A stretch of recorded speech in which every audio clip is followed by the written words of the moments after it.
So you might recall the Joe Rogan and Dr. Malone interview that took place at the tail end of 2021 there. And what followed after that was this discussion of, mass formation psychosis that was brought up during the actual interview itself, where people, where Malone was basically saying that, a lot of what's happening with COVID is, people are kind of in this mass formation mode, which essentially just means, you've used information to gather up a masses to just do something.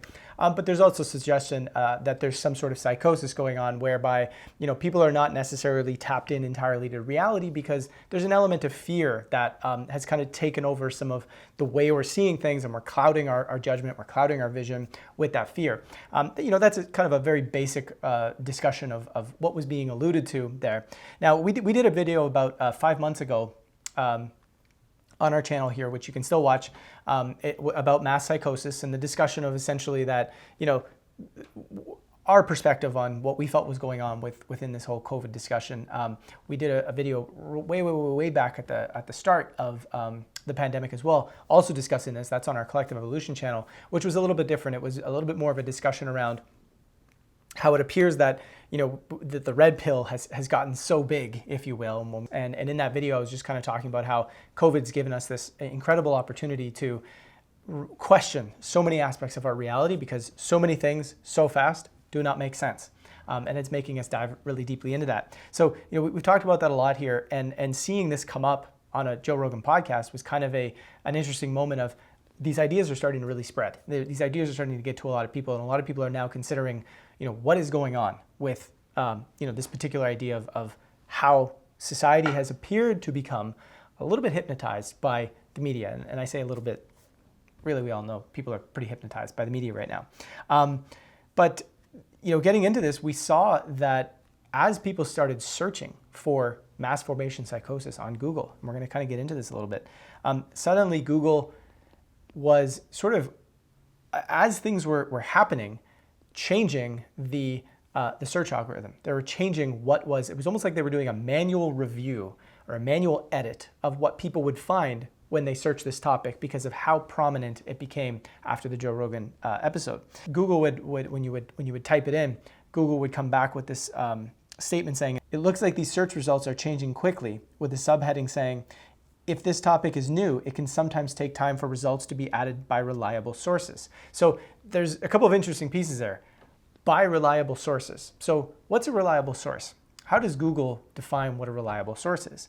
I think when most people come to Google, they believe that they're coming to Google as, this is a search engine. This is going to tell me things. And hey, I'm going to hope that this information is true, but this is going to tell me things.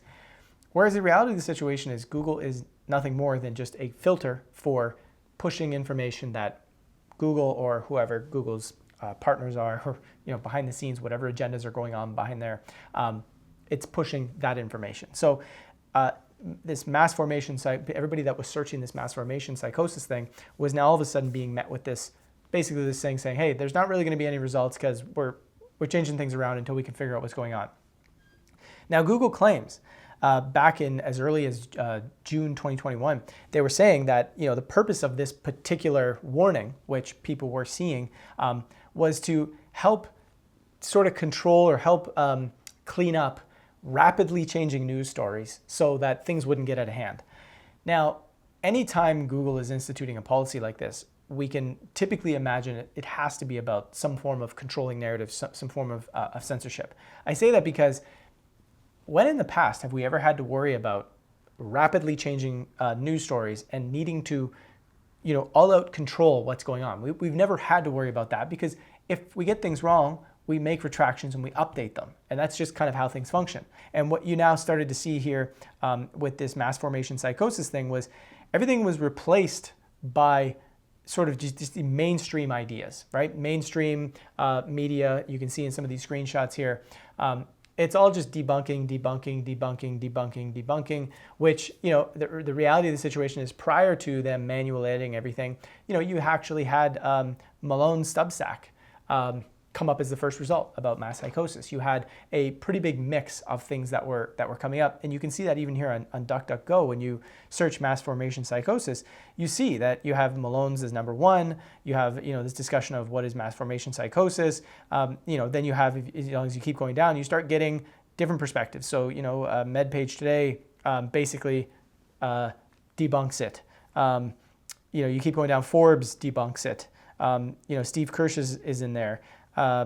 You just kind of have all these different perspectives. There's a fact check in there.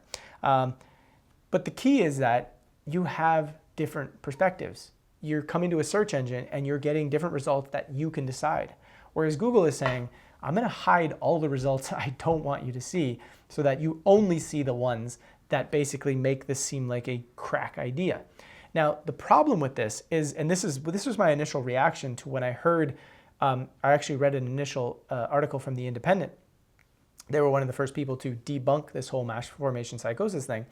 And my first reaction was, how are people trying to debunk this idea? This has been around for hundreds of years. Everybody knows that governments and authoritarian leaders and dictators utilize fear to control the psychology of people. They utilize propaganda to control the psychology of people, to get them to, en masse, support an idea that is probably not a great idea. This is like all throughout history.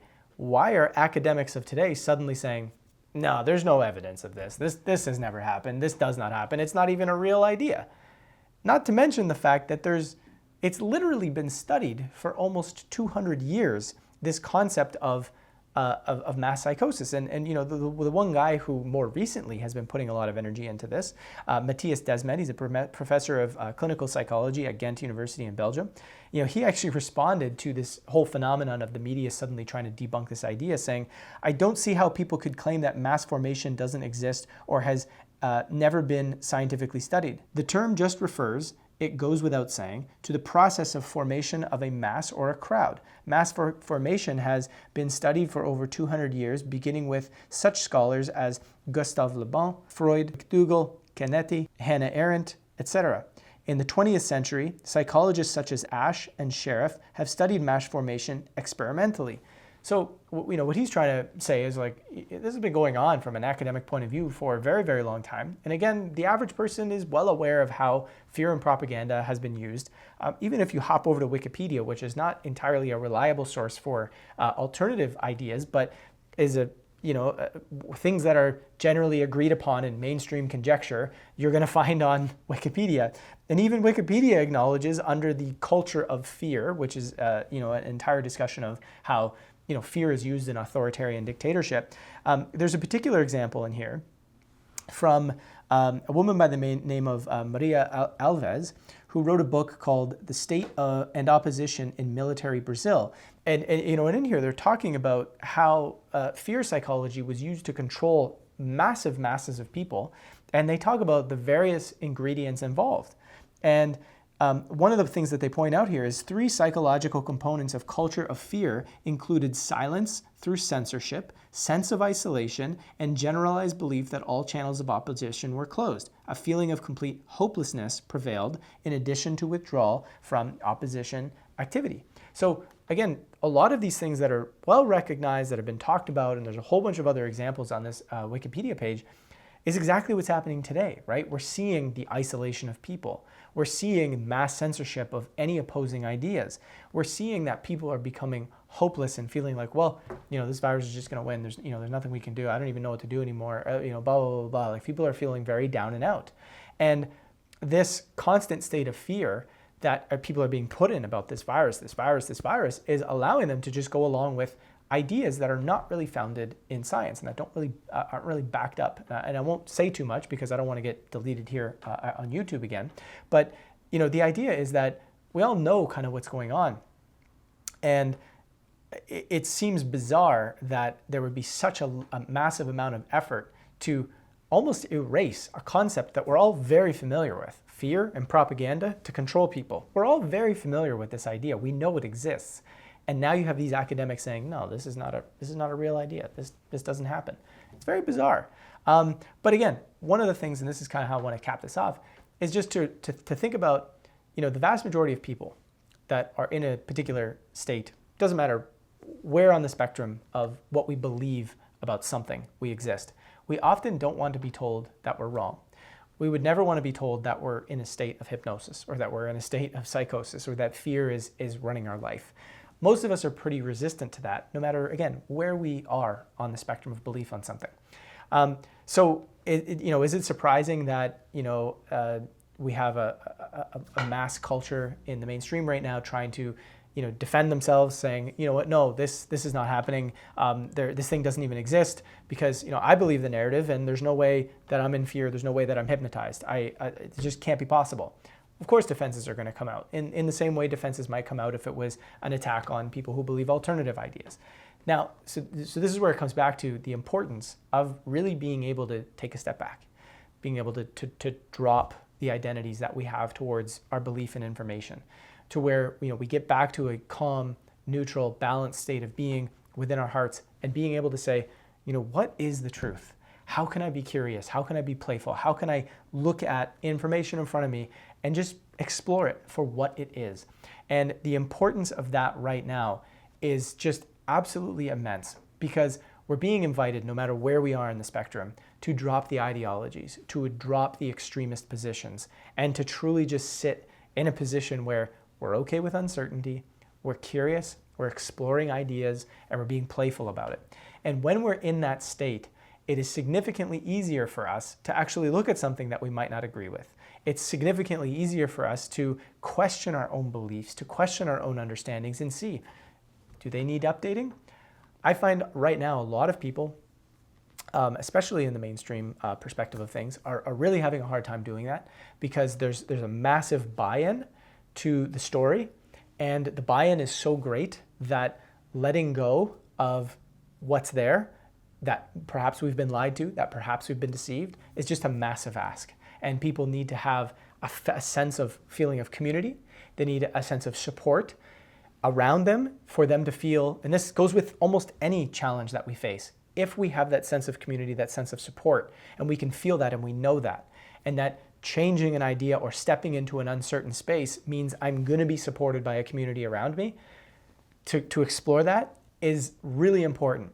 The challenge is, right now, things are so polarized that a lot of people don't recognize that they have a feeling of support around them, or that maybe they don't actually have a feeling of support, because everybody's just going to be like, see, I told you so, you were wrong this whole time, thanks for coming and joining our team now, like all this kind of stuff. Whereas, I think we need to kind of, humble ourselves, come into a state where it's like, look, we don't know all the answers per se, but let's explore this together. Let's talk about things. Let's figure out a way to actually move through this so that people are more inclined to say, hey, you know what, if I'm going to explore that what I believe is not true, I don't want to feel like I'm just going to be attacked, right? So that's just a little thought that I wanted to throw out there, that we can consider when we think about how we approach the situation, how we might communicate with our friends and our family about this stuff, people who have different ideas.